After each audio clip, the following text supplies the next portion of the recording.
दख्खनचा राजा श्री ज्योतिबाच्या खेट्यांना आजपासून सुरुवात झाली। ज्योतिबाच्या नावानं चांग भल्याचा गजर करत भाविकांनी ज्योतिबा डोंगर अक्षरशः दुमदुमून टाकला होता। मंदिर परिसरात सीसीटीव्ही कॅमेऱ्याची या सगळ्या सोहळ्यावर नजर आहे। माघ महिन्यात येणाऱ्या 5ही रविवारी ज्योतिबाच्या खेट्यांचं आयोजन केलं जातं। या खेट्याला भाविक मोठ्या संख्येनं ज्योतिबाच्या दर्शनाकरता पायी येत असतात।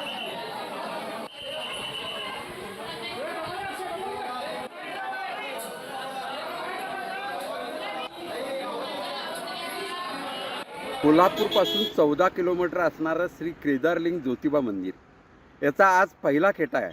असे 5 खेटे होतात। पायी 14 किलोमीटर अनेक भाविक या ज्योतिबाला चालत जात असतात आणि 12 एप्रिलला याची मोठी अशी ज्योतिबाची यात्रा असते। आंध्र प्रदेश, महाराष्ट्र, कर्नाटक यातनं लाखो भाविक ह्या ज्योतिबा देवाचं दर्शन घ्यायला येतात। फार मोठी यात्रा असते।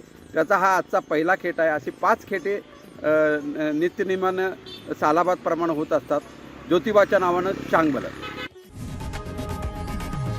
लोकशाही मराठी ऐका, पहा, जागरूक रहा।